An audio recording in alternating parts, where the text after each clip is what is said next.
पंजाब में फिजाई आलूदगी खतरनाक हद तक बढ़ गई। फिजा में जहरीले जर्रात के बाइस सांस लेना भी मुहाल। लाहौर की फिजाएं आलूदगी में सबसे आगे। सुबह सवेरे एयर क्वालिटी इंडेक्स 582 तक पहुंच गया। मुल्तान, पेशावर के अलावा सिंध के घोटकी और सखर अजला भी मुतासिर।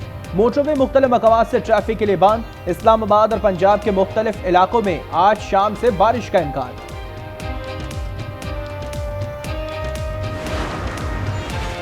स्मॉग के पेश नज़र हुकूमत पंजाब का एक और बड़ा फैसला। 11 से 17 नवंबर तक कारोबारी सरगर्मियां महदूद कर दी। लाहौर, गुजरावाला, फैसलाबाद और मुल्तान डिवीजन में मार्केट्स रात 8 बजे बंद करने का नोटिफिकेशन जारी। खेलों, नुमाइशों, तकरीबात और रेस्टोरेंट्स की डाइनिंग भी बंद। मजहबी इज्तिमात, पेट्रोल पंप, मेडिकल स्टोर्स और किराना स्टोर मुस्तस्ना होंगे। नई सहमाही, नए सवालात और नए टास्क। IMF और पाकिस्तान के दरमियान मुज़ाकरात आज इस्लामाबाद में होंगे। नेथन बोर्डर की क़यादत में आलमी मिशन को वजारत खजाना, FBR और स्टेट बैंक हुक्काम ब्रीफिंग देंगे। ज़राए के मुताबिक रवां माली साल की पहली सहमाही में टैक्स वसूलियों और एक्सटर्नल फाइनेंसिंग पर रिपोर्ट पेश की जाएगी। पाकिस्तान स्टॉक एक्सचेंज में बुलंदी का नया रिकॉर्ड। दौरान ट्रेडिंग इंडेक्स 94,000 की बुलंद तरीन सतह पर पहुंच गया। 100 इंडेक्स में 650 पॉइंट से जायद इजाफा। भारत अगर चैंपियंस ट्रॉफी के लिए नहीं आता तो किसी और टीम को बुला लें। हुकूमत ने PCB को गाइडलाइंस दे दी। ICC से राब्ता करने और फैसले की ठोस वजूहात मालूम करने की हिदायत। वेन्यू के बगैर चैंपियंस ट्रॉफी के शेड्यूल का ऐलान जल्द मुतवक्किल। स्वाबी जलसे में अमरीकी झंडा किसने लहराया? वजीर आला अली अमीन गंडापुर बरहम। तहकीकात का हुक्म दे दिया। बैरिस्टर साहब कहते हैं झंडा जाली हुकूमत के कारिंदों ने लहराया। ओछे हथकंडों से आवाम के दिलों से बानी PTI को नहीं निकाला जा सकता। जिन्होंने अमरीकी गुलामी के खिलाफ जंग लड़नी थी वो अमरीकी झंडा उठाकर आजादी हासिल कर रहे हैं। उस्मा बुखारी का तंज। कहा, स्वाबी के फ्लॉप शो के बाद गंडापुर और पार्टी रहनुमा आपस में उलझ पड़े। अमरीकी झंडा लहराना अपने आकाओं से वफादारी का अहद करना था।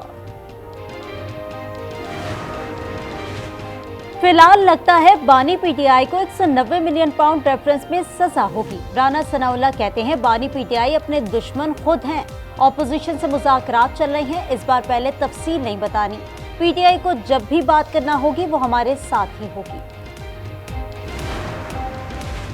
अडियाला जेल में 190 मिलियन पाउंड रेफरेंस की समात। बानी PTI और बुशरा बीबी 342 सवालात के जवाब जमा कराएंगे। इस्लामाबाद हाई कोर्ट में बानी PTI के खिलाफ दर्ज मुकदमात की तफसीलात फराहम की दरख्वास्त। वजारत दाखिला, IG इस्लामाबाद और दीगर से जुमेरात तक जवाब तलब।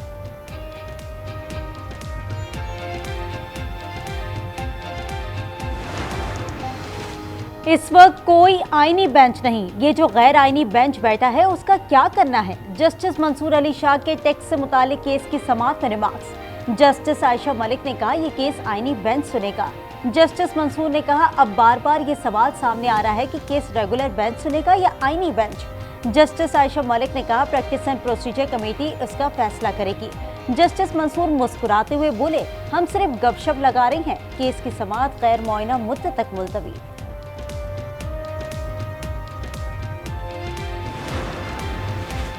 गजा लेबनान की ताज़ा तरीन सूरत हाल पर अरब इस्लामी कॉन्फ्रेंस आज होगी। वज़ीर आज़म शहबाज शरीफ इजरायली जारहत पर पाकिस्तान का मौक़िफ़ पेश करेंगे। नायब वज़ीर आज़म इसहाक डार से तुर्क वज़ीर ख़ारजा की मुलाकात। बाहमी दिलचस्पी के उमूर समेत गजा की सूरत हाल पर तबादला ख्याल। कोयटा में दहशतगर्दी के बाद आज से 3 रोजा सोग। सरकारी इमारतों और दफातर पर कौमी परचम सरनिगू। 14 नवंबर तक कोई ट्रेन नहीं चलेगी। दहशतगर्दों के खिलाफ इंटेलिजेंस बेस्ड ऑपरेशन तेज करने पर इत्तेफाक। वजीर दाखिला की सूबाई हुकूमत को हर मुमकिन ताउन की यकीन दहानी। गंबट के 2 नौजवान शिकारपुर के करीब से अगवा। जुहेब और रहमान को कोयटा से वापसी पर डाकुओं ने सुल्तान कोट से अगवा कर लिया। 80 लाख रुपए तावान तलब। वर्षा का IG सिंध से बाजियाबी में ताउन का मुतालबा। पेशावर में बटबेर के इलाके से नौजवान लड़के की लाश बरामद। पुलिस के मुताबिक रोयल गुज़िश्ता रोज से गायब था, जिसे फायरिंग करके कत्ल किया गया है। काश्तकारों को माफिया कहने वाले खुद शुगर माफिया हैं। रहनुमा पीपल्स पार्टी हसन मुर्तजा की एक बार फिर पंजाब हुकूमत पर तनकीद। कहा, हुकूमत और शुगर माफिया का ये गठजोड़ बेनकाब हो रहा है। गन्ने की सपोर्ट प्राइस तय करना और ना करना किसानों का मुआशी कत्लेआम है। पेजर धमाकों और हसन नसरुल्लाह की शहादत के पीछे इजराइल था। इजरायली वजीर आजम नेतन्याहू का काबीना इजलास में एतराफ। कहा, साबिक वजीर दिफा हमलों के मुखालिफ थे। नेतन्याहू को हिजबुल्लाह की जवाबी कार्रवाई का खौफ, अपना दफ्तर तहखाने में मुंतकिल कर दिया। बेटी की शादी भी गैर मुआयना मुद्दत के लिए मुलतवी कर दी।